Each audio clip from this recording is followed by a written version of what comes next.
I want to go over is the terms. There's a lot of terminology um, in this area, and I just want to make sure everyone's understanding what some of the terminology means. Extended school year is a principle that's governed by different laws and one significant case that had occurred in 1979. It's covered by federal law, the IDEA, Section 504 also, but IDEA has a little bit more information about it. Pennsylvania state law has a lot of information about how to access the extended school year services. And as I mentioned before, the Armstrong decision and the remedial order also has some guidelines that the school districts are required to abide by. Extended school year services are available at your public school, charter schools, cyber schools, and the IU. So any parent who has a child in these placements, also approved private schools, the APS schools, are required to consider extended school year services and provide them if your child qualifies. ESY services only applies to children who currently have IEPs. If your child was just identified towards the end of the school year, your child, you should have an ESY meeting with the school district. So if you don't have an IEP now, but you're expecting one in a couple of months, make sure you discuss ESY services as part of that meeting. The federal law under IDEA defines the extended school year as services, it's special education and related services that are provided beyond the normal school year. The state law defines what the normal school year is, and it's 180 school days. So we're looking at extended school year services that are provided beyond the 180 school day requirement. They have to be provided in accordance with the IEP. That means they're subject to progress monitoring, appropriate goals, goals that are not vague and that are measurable. There are other provisions that are required under the IEP that we'll review in a couple of minutes at no cost to the parents, and also that meet state education standards. So, you know, these services that are provided, like services that are in the IEP during the regular school year, are subject to the same provisions. So the Pennsylvania law. So what does the Pennsylvania law add that the federal law didn't provide? And generally the Pennsylvania law added the procedure to follow when the school district and the parent, the IEP team, are determining whether the student qualifies for ESY services. The Pennsylvania code says that there must be an IEP meeting. You have to review 7 factors. It describes the information that should be reviewed when coming to this decision. It identifies students with severe disabilities as a special category because of the Armstrong decision and the remedial order. It identifies timelines and when norms should be provided. So the Pennsylvania code is pretty comprehensive and detailed in terms of what is supposed to happen when the IEP team meets and discusses ESY services. Okay, let's review the Armstrong decision. And I don't know if families have talked about, you know, or have heard of Armstrong groups. What is it and when does it apply? That term came from a case, Armstrong v. Klein. It was a federal court case decided in 1979. So that was a long time ago. It was brought by the Education Law Center, which is still around today. It's a great organization. And this case was decided 4 years after the first statute that protects kids with educational rights, kids with disabilities, you know, to access special education services. That statute is now called the IDEA. In 1975, when it was first became law, it was called the Education for All Handicapped Children Act, signed into federal law by Gerald Ford. So this is, we're talking about a long time ago, at a time when the special education rights were just developing. So we have a little bit of trivia for everyone. Which of these was also invented in 1979, the same year that this case was decided. Now I And know the answer to that, so I am not going to give that right, answer away. So I can't participate. it's multiple choice. I'll put it up for just 5 more seconds. We have a lot to get through. Okay, ready, everyone? Leg warmers. And I have Jane Fonda and Olivia Newton-John. This is how long ago the case was decided, but it was in 1979. So what was the case about? In Armstrong v. Klein, the parents brought a lawsuit against the school district, a couple of different school districts, because the school districts were not offering ESY services. The school districts took the position that education only occurs within the 180 days of the school year, and there were no children who were receiving services over the summer. 5 plaintiff children were involved. All of them had severe disabilities, profound intellectual disabilities, severe emotional disturbance, and one student also had a traumatic brain injury. One of the 5 children also had some orthopedic, significant orthopedic needs. They all experienced significant regression over the summer because they spent several months without any education. By the time they got back to the school district the next year, they had lost so much in terms of skills, and it took them so long to get the skills back that by the end of the next year, they weren't making any meaningful progress. It was just year after year. They spent the majority of the year just trying to regain the skills that they lost over the summer. So that was what the case was about. The court in Armstrong v. Klein decided in favor of the kids, of the plaintiffs, and they said that equal services does not always provide children with disabilities with an appropriate education, and you have to consider the unique needs of the child, and more must be provided if that's necessary, and that's where ESY really evolved from. So the court said the limiting to 180 days is a violation of the law, and that ESY services are required as part of a special education services if your child needs them. Okay, so what is the Armstrong group then? You know, we've been throwing that term around a little bit. The Armstrong group are children who have severe disabilities, and they're identified under the state law. Children who are diagnosed with autism or a pervasive developmental disorder, although that's all kind of clumped into the same category now, as an autistic spectrum disorder, serious emotional disturbance, severe intellectual disability, degenerative impairments with mental involvement, and severe multiple disabilities. If your child falls into one of these categories, these disability identification categories, they are assumed or presumed to automatically qualify for ESY. So if you have a child that falls into one of these categories and the district isn't sure whether they should be providing services, you're in a situation where you're in a group that should always get ESY services, unless there's something really different, unique going on with your child's education. Okay. We're going to discuss, take some time to talk about ESY procedures. Who makes the decisions? When are they made? And Benita, this is an excellent time of the year to have this presentation because it should be going on right now. All right, so who decides whether your child qualifies for ESY services? First and foremost, the IEP team, including the parent. And you're required to have an IEP team meeting in order to make this determination.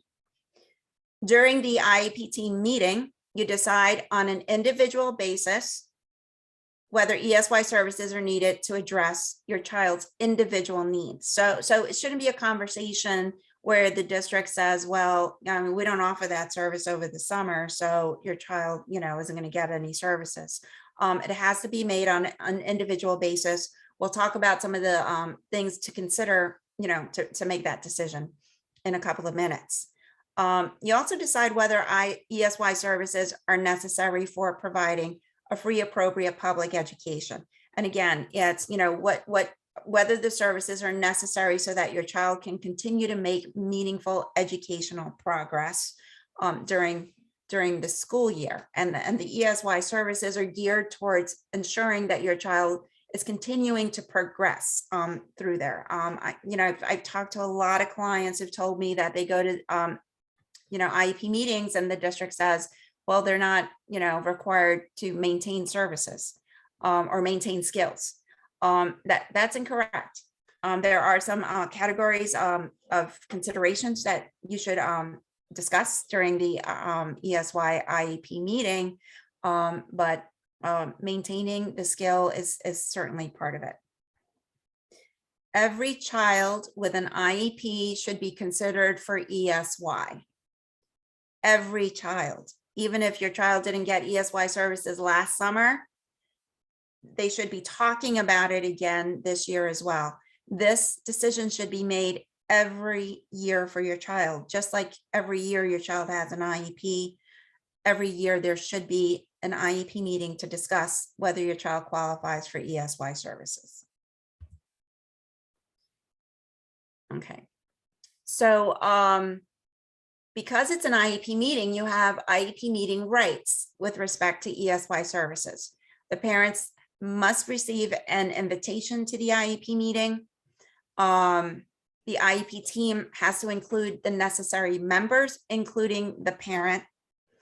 The parent can invite persons to the IEP meeting if they feel that the person has valuable information to discuss with the team.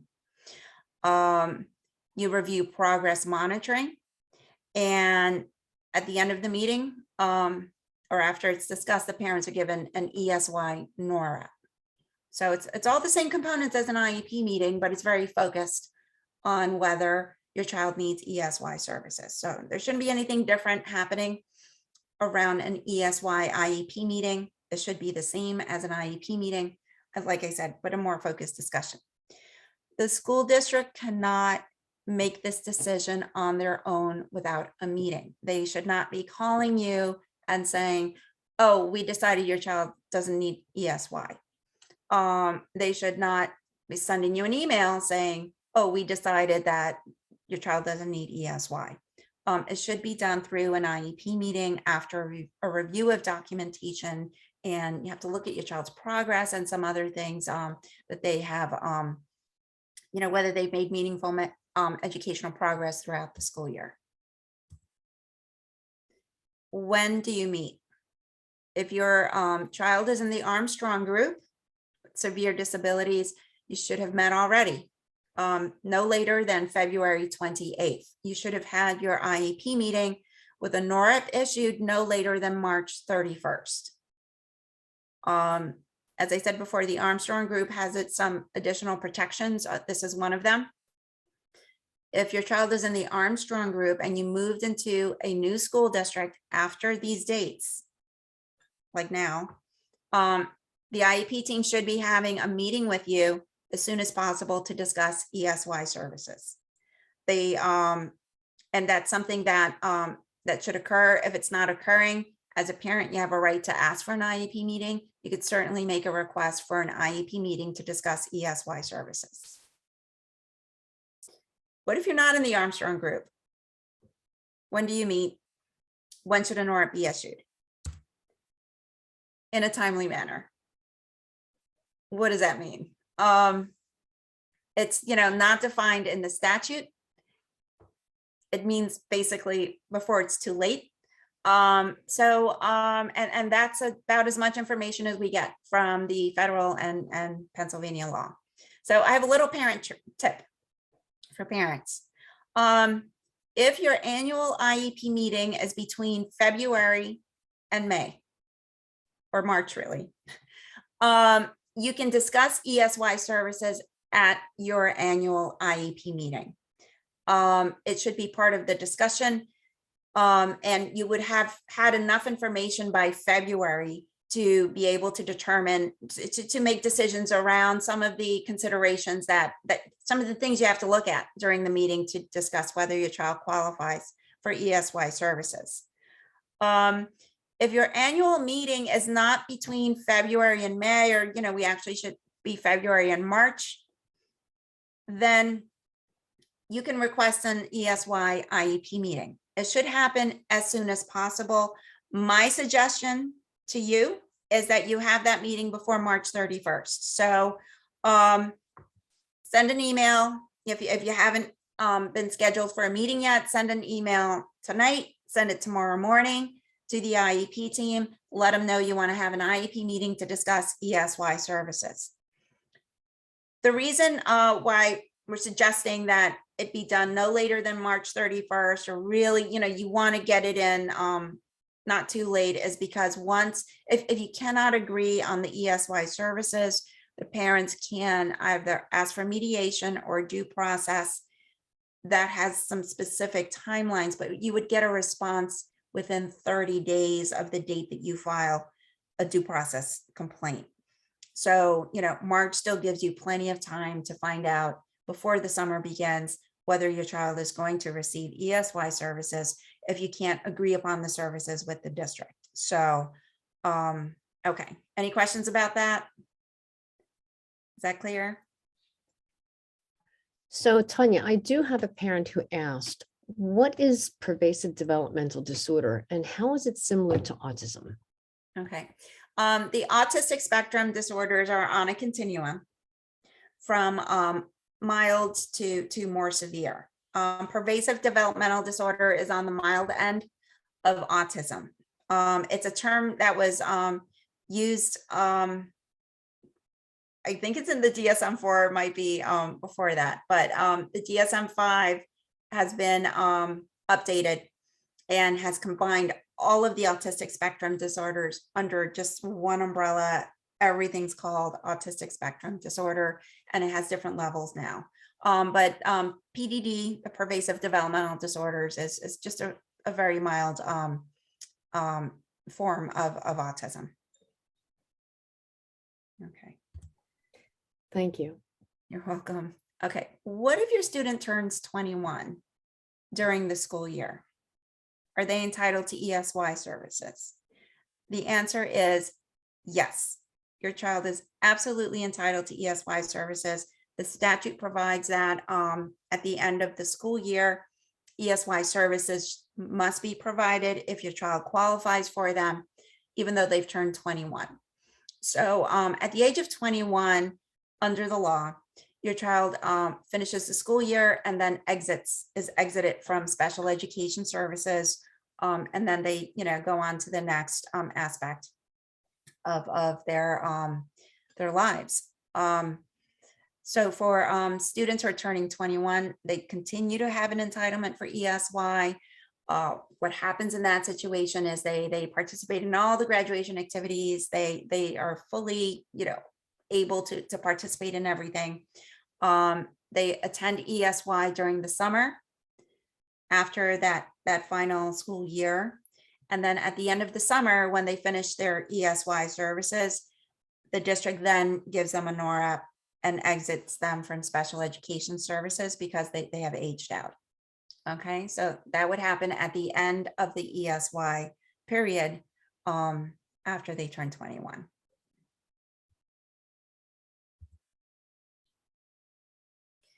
There are a couple of things the school district cannot do. And did we have a question, Anita? I had one parent ask, what exactly is the Armstrong group? The Armstrong group is identified as kids with more severe disabilities. And we had reviewed it in a previous slide, but they're kids who are diagnosed with autism, intellectual disabilities, severe orthopedic impairments. One of the plaintiffs actually had a traumatic brain injury. They're kids who, because of their disability, are more likely to experience regression and recoupment issues, difficulty meeting their annual goals during the school year. They're kids that, just their disabilities are such that it's presumptive, like it's assumed that they need the ESY services in order to keep their skills up. One other question. What is the difference between serious emotional disturbance and emotional disturbance? A severe emotional disturbance is, it's, I don't know how to articulate it. It's a matter of how significantly it affects your functioning. So, the emotional disturbance is on a continuum, as is everything else. So, a child could be diagnosed with depression, but not really have it affect their educational progress in school. That child may have a 504 instead of an IEP. But if their depression or their mental health needs are such that it's interfering with their functioning in a significant way, then that would be considered more severe. And to follow up on that, part two is, how do we treat children who internalize, which can be just as damaging as those who externalize? Is there a difference with regards to how ESY is considered, or do they take both into consideration? They have to take both into consideration. It's not a matter of, what type it is, but it's a matter of degree at which it's affecting your ability to make progress in school and to learn how to manage those needs and to make meaningful progress. So internalize kids who internalize are so difficult to identify, first of all, and then and to measure in terms of the progress. You really have to look at the annual goals and the IEP, the progress monitoring, look at what the school district is measuring. If they're telling you your child is making progress, to make sure that the IEP program is truly addressing the manifestations of their needs. But it is, yeah, that's a tough category. I have a son who internalizes, and it's hard. um, It is. okay. That's one of the question, and I think maybe we might be a little premature. I'll leave it to you. How many days should a student attend ESY? Can it be the whole summer? Is it just part of the summer? And would that be based on any particular needs of a child? Right. So ESY services should be individualized. And there is a slide coming up a little later that talks about, how the school district cannot predetermine what period of time you're going to get ESY services, or, how many weeks, during the summer you get it.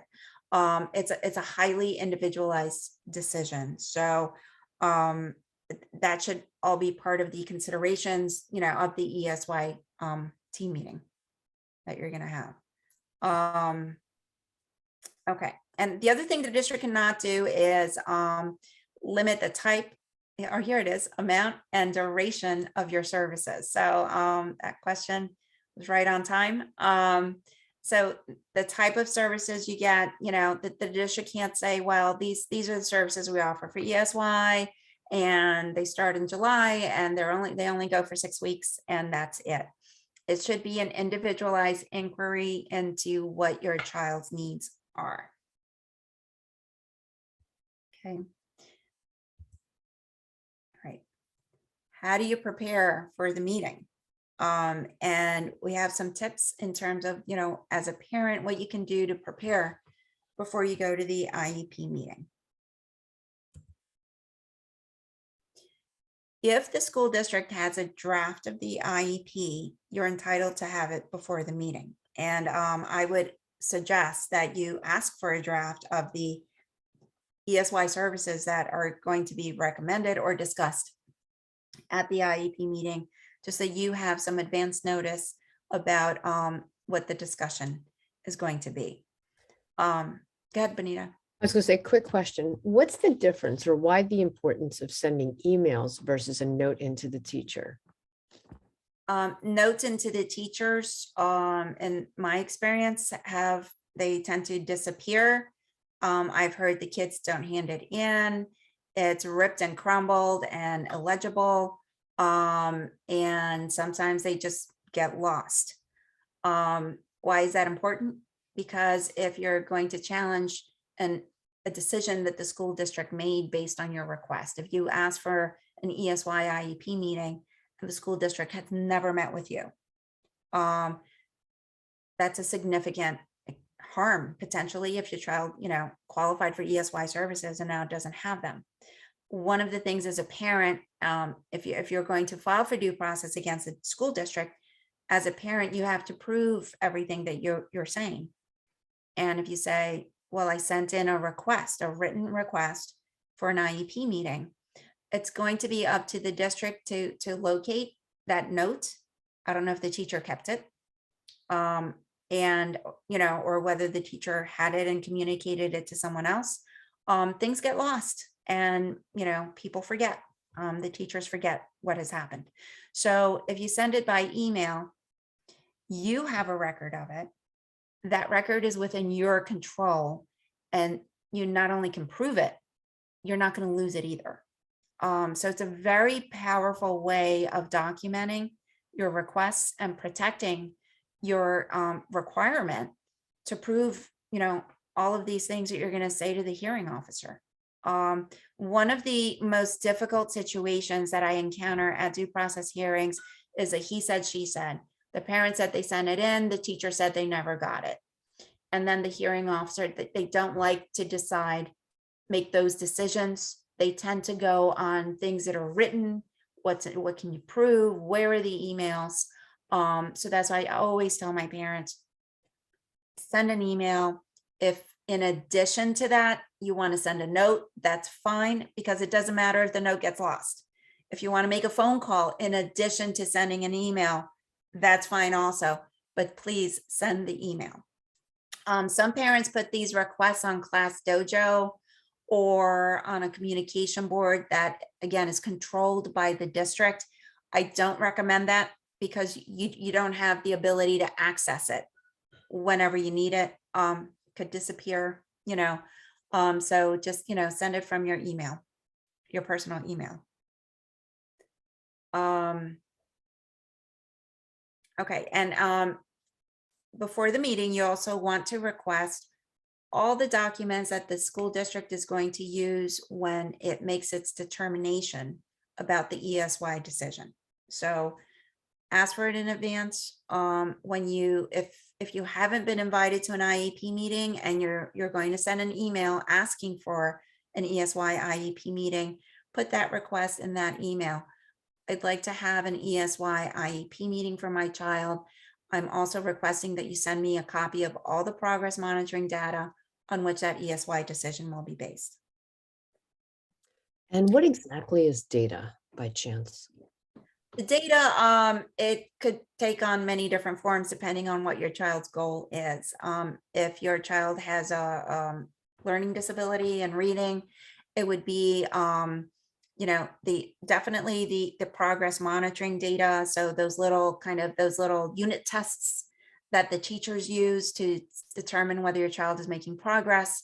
It could also include the actual teacher notes or the actual answers on which so your child gives actual answers. They take tests, but before that, they also receive instruction. They might work on worksheets. Everything's computerized now, so it's all part of the computer program. Hopefully not for reading, but that could be part of the data, and it is part of the data. So that's pretty much the raw data, but the progress monitoring data is a summary of all the raw data. So they might say your child has made progress in reading fluency and went from reading 50 words correct per minute to 75. That phrase I just used would be in the progress monitoring data. It's a summary of how your child is doing. If you have any curiosity or want to see how your child did on the either the tests or the assessments, whatever they use to make that comment, you can ask for it as well. I went to a meeting recently. One of the things to really look out for is when they summarize test scores or progress, they answer, they got 100% right in this area, so they've met their goal. I said, well, how many questions were involved? One. And it was a choice. It was a true false choice. So it was based on one question where the student had a 50% chance of getting it right. They decided the child met the goal. So ask questions. If you get data that looks like, well, okay, look, they answered questions and they've met their goal, ask more questions, ask for the actual documents on which they're basing those reports, and take a look at them. If you don't understand them, you have a right to ask the teacher to explain it to you so that you can understand. As a parent, you have an entitlement under federal law to meaningful progress. So you ask questions, ask them to explain so that you understand and can participate in the meeting. The only thing I want to add, if you don't mind, is data is a wonderful thing. My motto is in God we trust, all others bring data, right? But get access to your data, read your data. If you don't understand your data, ask the related service provider, the special ed teacher, hey, what does this mean? But, it really is a beautiful thing versus having somebody summarize it. You get to really see your child's growth. And then you get to see how many times it's being hit per week, maybe one time, which affects rate of acquisition. Sorry. Thank you. Okay, so the Pennsylvania has a Pennsylvania guide available in order to, prepare for some of these things, and it does have an ESY checklist. I put the link here on the PowerPoint, but I have also downloaded the ESY checklist so that you can take a look at it. And Benita, I also downloaded it into PDF form, and I can share it with you after the presentations for any parent who would like just a PDF copy of this this guidance. They could easily access it and not have to type in that whole website. But Oh my gosh, that would be great. This is a great worksheet before you go to your ESY IEP meeting. There's and several pages, but it's great. right, and it helps you focus in terms of, okay, what am I looking for in order, to see whether my child has made progress or may need ESY services. As I said before, if you're part of that Armstrong group, you really should be getting those ESY services. But regardless, you want to do the worksheet because it really focuses you on, what areas has your child made progress, where are they lagging behind, so that you can talk about not only whether they qualify for ESY services, but what those services should look like during the summer.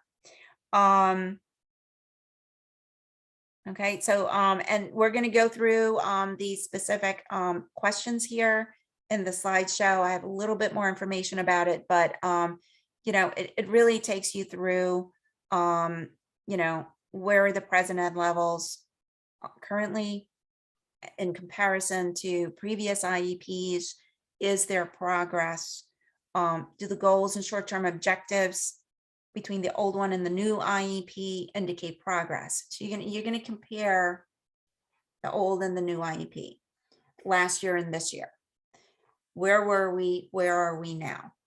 And those are, some of the things that you should look at. This is a 2-page checklist, and it also goes through some suggestions of information you may want to bring to the IEP meeting if you have any particular concerns. You can present medical reports, observations and opinions of any educators. If your child goes to an after-school program and either has homework club or has a tutor, you can ask those individuals to give information about your child's ability to perform some of the annual goals.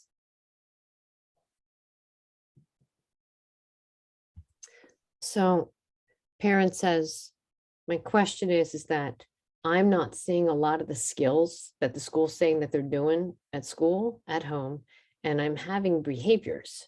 Every time after he goes back to school, he regresses with regards to behaviors, but they didn't qualify him. What should I do? Okay, so are the behaviors that you're seeing at home part of the IEP? Well, let me do it this way. If your IEP includes a behavior support plan to address the behaviors, you have to look at a couple of different things. If your child is in a highly structured environment at school, like an autistic support class, just a smaller environment, or an environment that's more restrictive or just highly structured, those and demonstrates no behaviors in those settings, that might be the reason why when they go home to a less structured setting, you might be seeing behaviors or, your child not being able to perform certain skills. What that's called is a lack of generalizing the skills. So they may work very well in a highly structured environment and, with a paraprofessional and professionals around them. But when they leave that setting, they're not able to use those skills in a different environment. So one of the things that you should keep a diary, keep a log of what behaviors you're seeing at home, particularly if they're the same behaviors that the school district is addressing in school. If you're not seeing certain skills, keep a diary of that. If your child brings home worksheets or homework and they're blank when they leave for school in the morning, and when they come back after school, they have 100% because it's all filled out very nicely. Keep photos, take a picture of your child's worksheet. So let's say your child was supposed to work on it for homework. It didn't get done, it got partially done, whatever. The morning they leave or that night, take a picture of it and then send them to school with the worksheet. If you get that worksheet back and it says 100%, keep that and keep a copy of what you have taken, the picture you took, so that you can take that to the meeting, and just say, look, whatever you're doing in school is not transferring to other environments. That is a very important part of the IEP. The IEP is supposed to educate children so that they move towards self-sufficiency and independence. And if they can't do it at home, if they can't do it in other environments, then the IEP itself needs to address that skill, start generalizing those behaviors in less structured settings and more inclusive settings. But that's all information that you should be taking into the school, because if these behaviors are not being duplicated somewhere else, then there's an important part of your IEP that's missing, and it's that generalization piece. So it is important to talk to the school district about it and to ask for ESY services for that, particularly if your child is going to be in a less structured setting.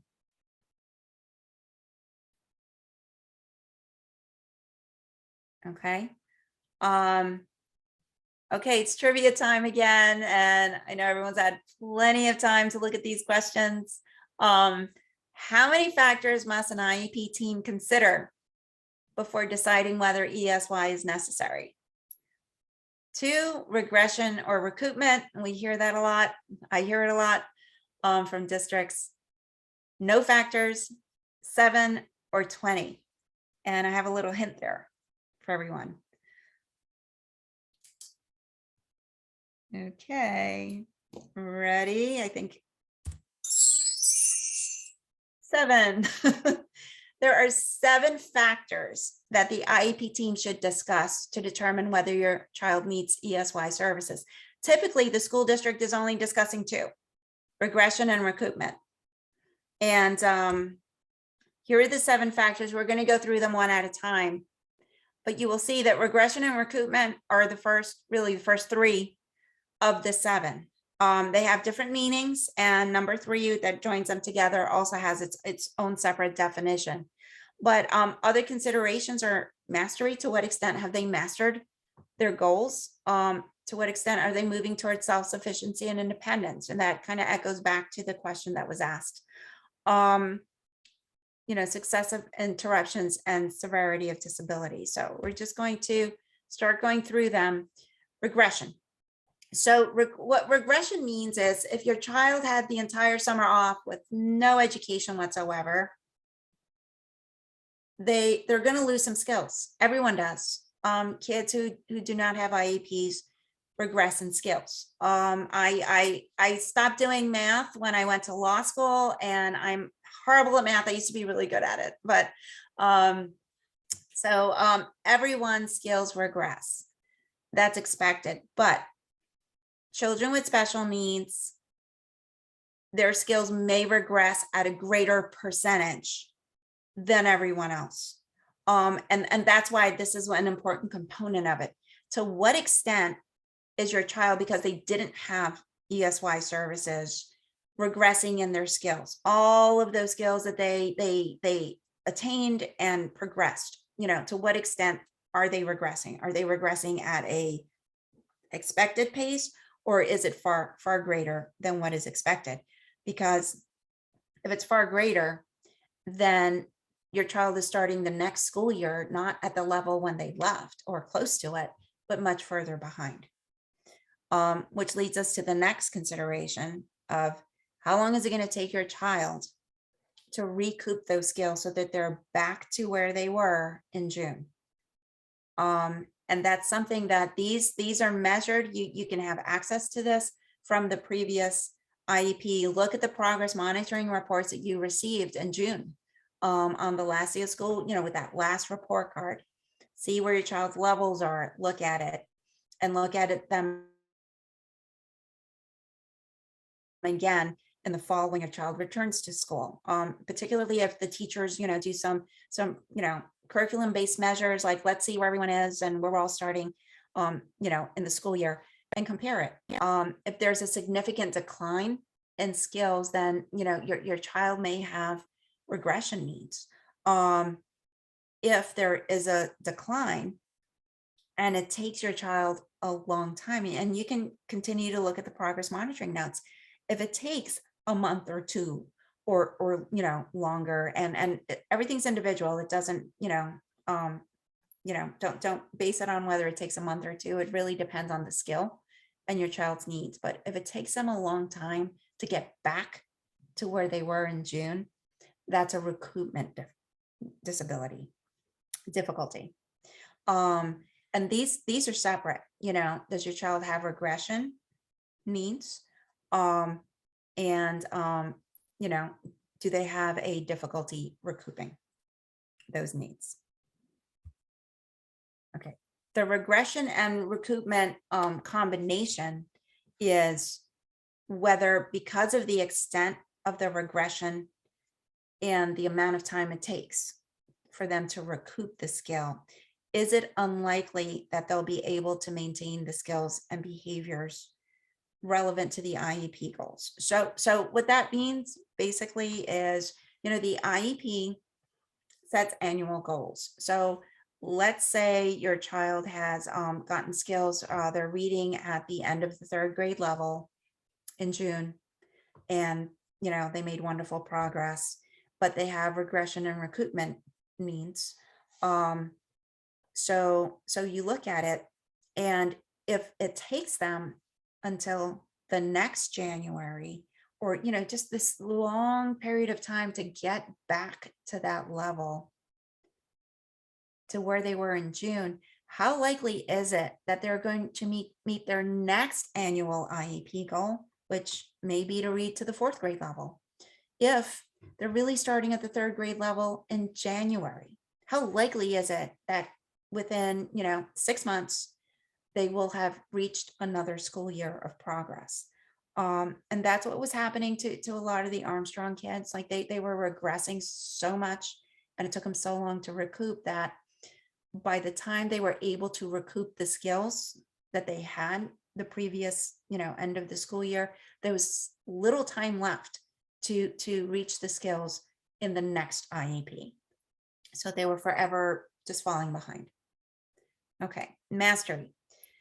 The extent to which the student has mastered and consolidated an important skill or behavior when the programming is interrupted, basically when the summer begins. So to what extent has your child mastered and consolidated that skill, an important skill or behavior? So, we're looking for kids who, even if they have just mastered the skill in June, they just got there and they just reached their goal. To what extent is that skill consolidated? How frequently can your child actually repeat that skill? Is it really mastered? Because, as we know, sometimes when you're working towards something, you may be able to achieve it once, and then you don't achieve it, and then you start achieving it more frequently.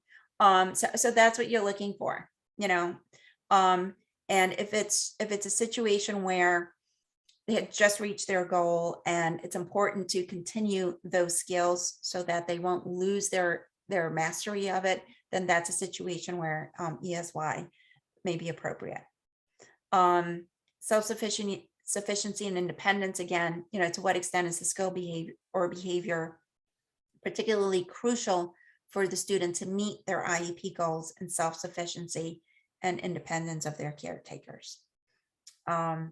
So if your child is going to have difficulty with that, we're talking about things like communication, managing your behavior.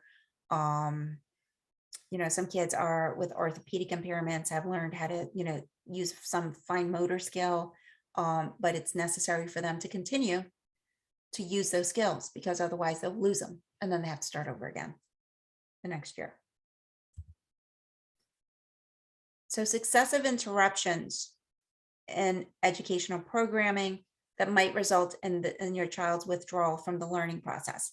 So, in order to see whether this affects your child, of course, look at what happened the previous year. If they didn't have ESY services, did they withdraw from the learning process? Were they no longer motivated? Did they have problems even wanting to go to school? Did they not want to do their homework? And all because of the fact that they had no educational instruction for 8 to 9 weeks over the summer. You also look at the breaks, spring break, winter break, some, a day off here and there may not be enough to affect some kids. Other kids, it would absolutely disrupt their motivation to learn. So you have to look at the individual child and see, what effect these interruptions from education has on their engagement and wanting to learn and being motivated. And then I've listed again, the last consideration is whether your child falls within the Armstrong group. And for the parent who had asked about the question, here's the list again for the kids who are in the Armstrong group. If your child falls into one of these categories, it is pretty much assumed that you're entitled to ESY services. If you're not receiving them, that's a significant problem. And I would contact the district, ask for an IEP meeting, and get those ESY services in the IEP.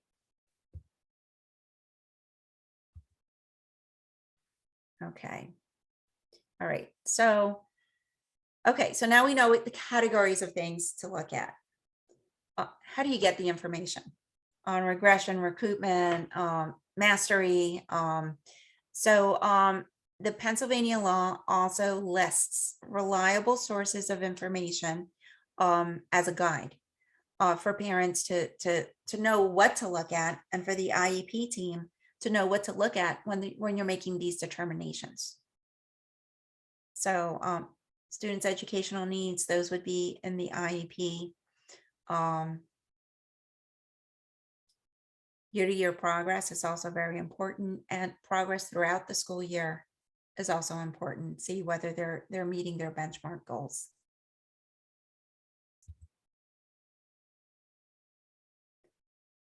The progress reports we mentioned before that are maintained by the educators, the therapist, speech and language therapist, occupational therapists, get those also. If your child gets additional therapy outside of school, gather those records and provide them to the school district by email. See if you can find someone to either scan them in and email them, or you can fax it, because when you fax something, you get that transmission sheet. Anyone having direct contact with your child before and after the interruption. So like I said before, the after school centers, if you have someone watching your child, either a relative, someone in the neighborhood where your child goes, to their home until you get home from work, or after school program, anyone who can have information regarding, how your child, what your child's skills are before and after the interruption, because that's really what you're comparing. As I said before, your own reports of any negative changes in behaviors or other skill areas. Keep a diary if you're seeing this throughout the summer. If your child used to greet others during the school year and then they have an entire summer off and they're not greeting anyone, or they're not using appropriate social skills behaviors that they had learned in school, those are things to keep track of, because that's more evidence to show that they need a continued instruction in those areas.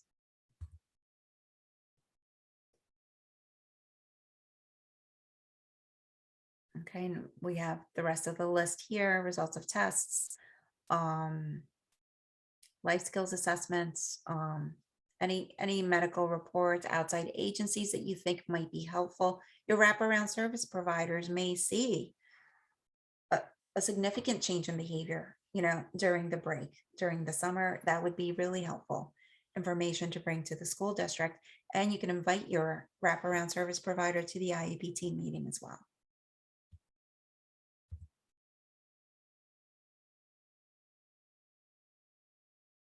Okay. So your child does not have to lose skills to qualify for ESY. Remember that there are other considerations. I keep saying, the district focuses on regression and recoupment. That goes to the first point. That's a child who's losing skills. That is not the only consideration. There are more considerations. So don't only focus on that. I've been to enough IEP meetings to kind of be able to say, they really focus on regression and recoupment. It's an opportunity for your child to continue to work towards meeting goals, working towards mastery, not withdrawing from the educational process. So I know there was a question about, whether the child demonstrates skills in schools but not at home. Um, these are some ideas in terms of what you can do in order to bring that information to an IEP team meeting. Have people attend the meeting who have seen it, observed it. Tell the team your child's not generalizing skills. Keep the diary. Compare your child's levels before and after the breaks. Okay, under the statute, they have areas where ESY is not provided for these situations. And it's a desire or need for daycare or respite care services. If you need a summer recreation program, or need program and services that might provide an educational benefit, but are not required to ensure that your child is getting a FAPE. So, they might be educational, but they're not required to make sure that your child has a FAPE. And it's just part of the statute. I have not I've been doing special education law for 18 years. I have never encountered a parent that said, I want ESY services because I don't have childcare. These are, services that are provided for a particular reason, and the clients that I've had have, just always been concerned about the child losing skills and the fact that the child never really met their annual goals. They haven't mastered the skills. Okay. So what services can be included in ESY and where can they be provided? So remember, the consideration about ESY is a highly individualized inquiry. It's not a, one size fits all. This is our ESY classroom. This is where you come. There are a lot of different opportunities. So where can they be delivered? It can be delivered in one-to-one or group instruction in the student's home, in the community, at a job site, in a classroom setting, or in the district of residence. If there's a particular program in a different area or a different district, that would be something that you can bring to the IEP team as well. If the school district doesn't provide a certain program that your child would benefit from for ESY purposes, that's something that should be considered. The school district can contract with another agency to provide the services. The services should be provided in the least restrictive environment. Remember, this is a mini IEP meeting. All of these issues that come up during the regular annual IEP also apply to ESY services, including least restrictive environment.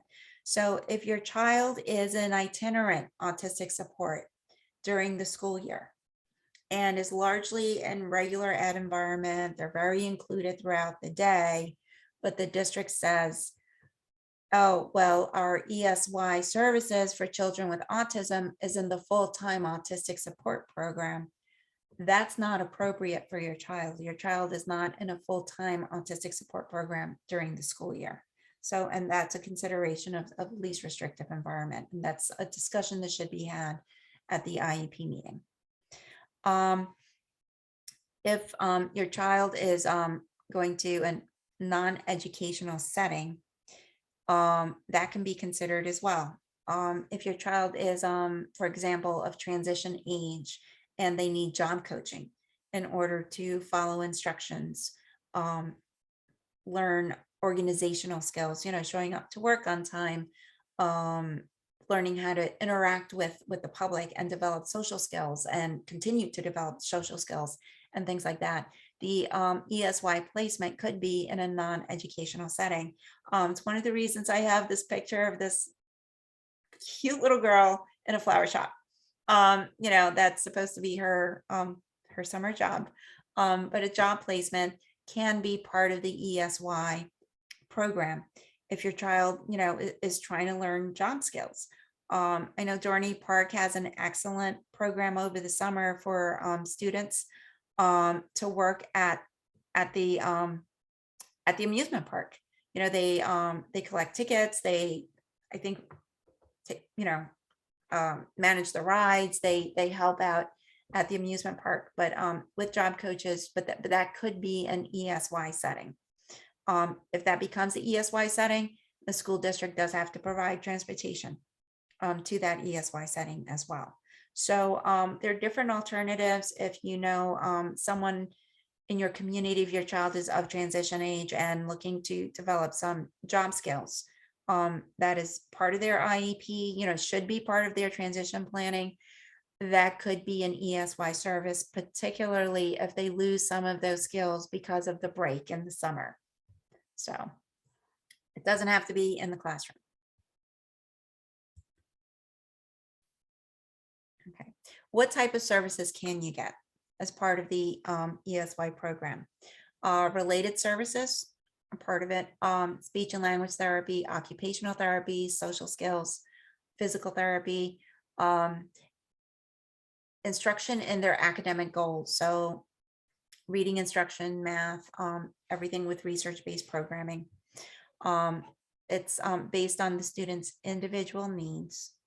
And again, taking into consideration those 7 factors and whether the break has a significant impact on your child's, continued progress after the break. The services, the school district IU or charter schools, they're not required to assemble non-disabled students to make an ESY environment less restrictive. So, that goes to the least restrictive environment. So if the school district, if your child needs let's say more social skills interaction in a less restrictive setting, and the parent wants kids from I guess who don't have IEPs to come into the classroom to interact with your student, the school district doesn't have to do that. But what they should do is consider a different placement for your child. If you're in a position where you're saying, well, I want my child to interact more with typically developing kids so that they can practice their social skills and other needs. The school district is not required to bring in children to make the environment less restrictive. But if you're having that conversation with the district in the first place, perhaps you should consider whether the placement that the district is offering for ESY is appropriate to begin with.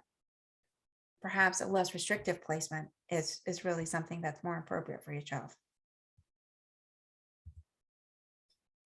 Okay. Any questions? Okay. What happens if you disagree or you're not offered ESY services, or the services have changed, or you've added on services that you disagree with? There are two processes within the statute. There are other things you can do also, but mediation and due process are available to you.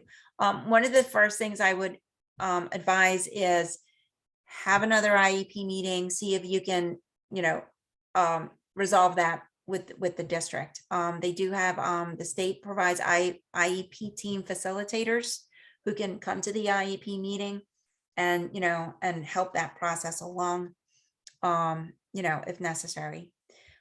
You can ask for mediation in order to try to resolve the issue.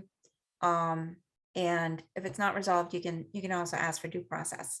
With mediation and due process, there are some special timeframes attached to that for ESYs, and we're going to go through that in about a slide or two. But the main point of this part of the presentation is just really try to work it out with the district, see what you can come to agreement upon in terms of ESY. Getting into litigation is time consuming. Once you're at that point, you may not progress anymore. Sometimes it's what you need to do in order to get a result. Sometimes it prolongs the process. So I, strongly encourage everyone, if you can work it out with the district without engaging in due process, please try that first, get a mediator, see if you can work it out. Okay. When are you entitled to get a NORAP? So now if you're having an IEP team meeting during the school year and you're either in the Armstrong group or the district says, come in, we're gonna have the IEP ESY meeting, you get the NORAP when the ESY program is presented at the meeting. So so that's when you get the NORAP. But typically, if there's a change in the IEP, so for instance, if your updated ESY services are being offered, if your child was eligible for ESY last year, but this year they're telling you they're not eligible, you should get a NORAP. That's a change. That's a change in placement. Like your IEP that you're entitled to every year, the ESY portion of your IEP, you're also entitled to every summer, like the next summer, you're entitled. So if you had ESY services last summer and they're trying to take them away, you have some rights in order to keep them. So that's just like a little mini carve out of the IEP. So if your child was eligible last year, they're telling you this year they're not, that's a NORAP situation. They should give you a NORAP procedural safeguards notice. You ask for mediation and due process within 10 days. If your student was not eligible last year, but they're telling you they're eligible this year, that's a change. So you get the NORAP, you get the procedural safeguards notice. If the ESY services change. So even if they say, yes, you're getting ESY services, but no more speech and language, and you had speech and language last year, that's a situation you should get a NORAP for that. That's, a significant change in your child's ESY services. Those are situations where you should be getting a NORAP. If that was during the typical annual school year and you're sitting at a regular IEP meeting and they say, we're terminating your speech and language services, you get a NORAP. If they do it for summers, you get a NORAP. That's a NORAP. That's a situation where you get one. Okay. What if your child has never received ESY services, or they didn't get it last year, and so you're not being invited to a meeting? You should be, because your child has an IEP, but let's say you're not. What do you do? As a parent, as I mentioned before, you have the right to ask for any IEP meeting. A parent can call an IEP meeting. So if your child was not eligible last year, or even if they were and you still haven't been invited, ask for the meeting. If after the meeting you're still not offered ESY services, again, you should get a NORAP, even if your child didn't get services last year. Okay, so what do you do if the school district is taking away ESY this year or significantly changing the program, like my example where they've taken away speech and language services, but you still qualify for ESY, we're just not going to give that service to you anymore. If the service is one that you want to keep, within 10 days of receiving that NORAP, you ask for either mediation or due process, and you email it back to the district. And I always tell parents, send a copy to ODR, the address is right on the NORAP, and you copy them on the email, you send it back within 10 days of your receipt. Sometimes it's a little parent tip. Look at the date of the NORAP and in the first page. And if that's not the date that was handed to you, you pick up a pen and you write next to the date, you write received, and then you write the date and you put your initials on there. I've had parents who've received NORAPs 11 days after that date, so that preserves your 10-day time frame. But go ahead and do that. If you do that, you get something that's called pendency. And pendency means that you get to keep the services from the year before. They can't change them. They can't take them away. But it's the services from the year before. So they may also not be updated, to reflect the present levels. So it's the last year services, but you're not losing services. And you get to keep them through mediation. If mediation fails, you still have the opportunity to ask for due process, which means you still get to keep the services from last year while you're at the due process hearing. Okay, so if you're at a meeting and you're concerned that they're going to take away ESY services, you have the ability to stop that. Now, due process hearings for ESY, because summer's very short and these, the meetings should occur by the end of February, they're very fast.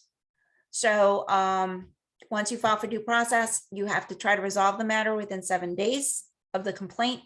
The hearing is held within 20 days of the complaint. So this is all moving very quickly. Within 3 weeks, you're in front of a hearing officer, explaining why your child qualifies for ESY services. The hearing officer has 10 days after the hearing to issue a decision. So this entire time period is supposed to take 30 days from the time that you file the due process complaint. Some of this time frame overlaps. You file the due process complaint, you're at a hearing, you do the resolution meeting like right before the hearing, and then you get the decision. And that's it. So do we have any questions? Oh, we sure do. So I wanted to say, so what if my child with autism is being denied ESY because they say he's mastering the IEP goals in academics, but there's been a lot of regression in ADLs and difficulties with social skills, including bathroom routines. The problem is that a lot of those areas don't have corresponding goals and objectives. Right. So what do you do? So, so it sounds like you've already had this discussion. So just a couple of, One moment, I forgot. We are going to end the recording, just so, because we're going into the Q&A.